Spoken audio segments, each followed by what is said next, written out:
on a exactement le même système de valeurs. On a deux profils totalement différents, mais en termes de valeurs vraiment précises reliées à l'entreprise, mais aussi à nos intérêts personnels, c'est extrêmement similaire.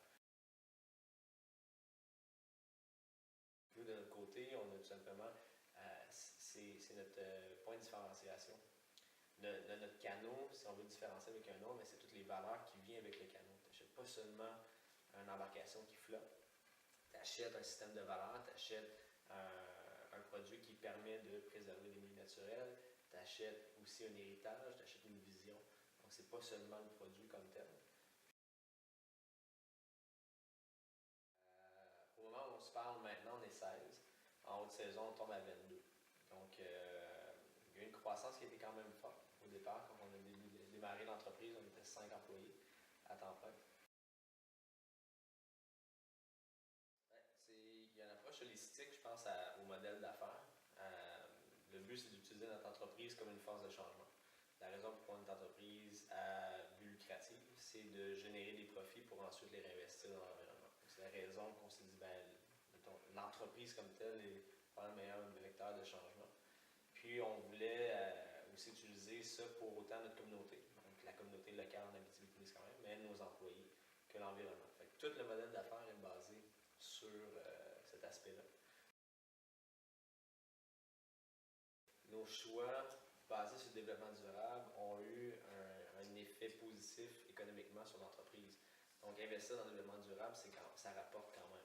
Si on regarde juste au niveau de la production, mais de revoir toutes nos recettes, ça veut dire on utilise moins de matériaux. Moins de matériaux, ça veut dire que ça coûte moins cher.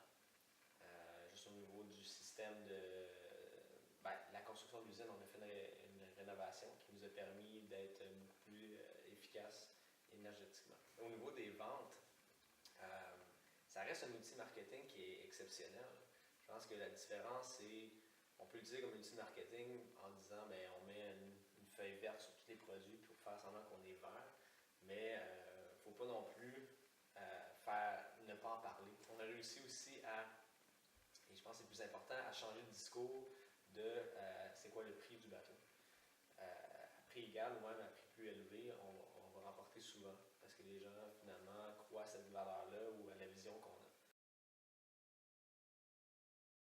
C'est quand même un grand défi dans un milieu manufacturier. On a rapatrié le plus possible notre réseau d'approvisionnement au Canada, puis la plupart au Québec et en Ontario.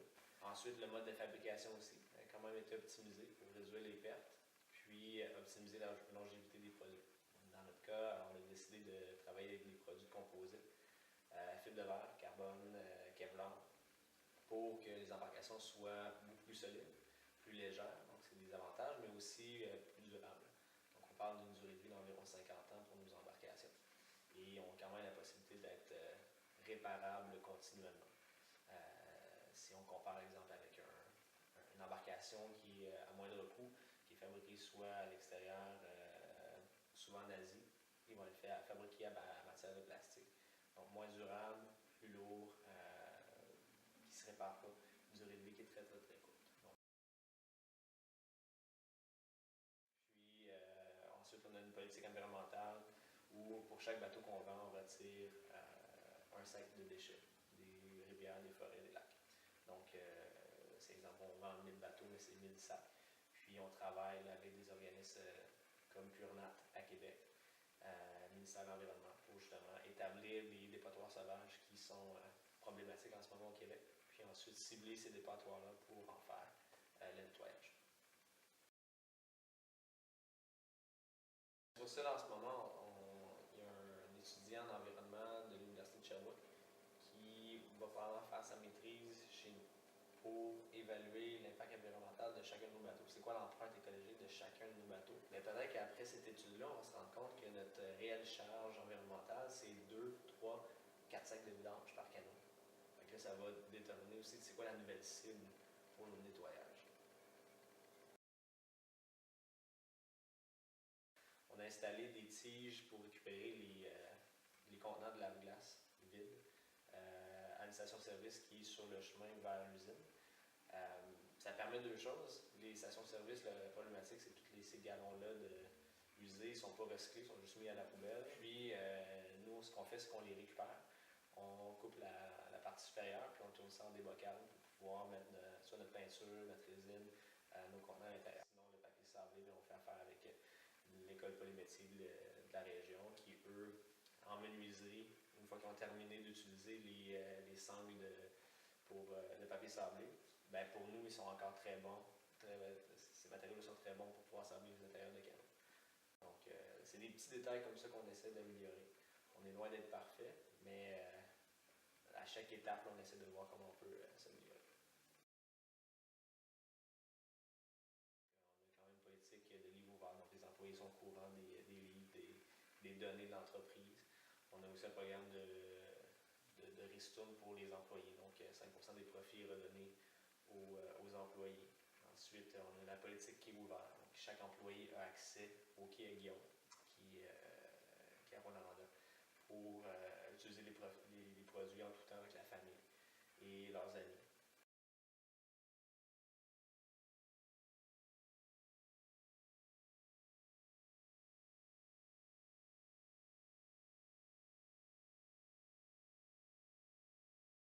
B Corp, c'est la seule certification qui va regarder ton impact sur tes employés, sur ta communauté, sur l'environnement, sur tes processus décisionnels. Puis, nous, on a changé notre acte notarié, en fait, notre constitution. Donc, l'environnement est maintenant rendu une partie prenante. À décision égale, ça va toujours être la décision qui va favoriser l'environnement qui va remporter. Nous, on est fini à 78. Donc, on n'a pas réussi à avoir la certification pour le premier cycle. Je trouve que c'est une bonne chose.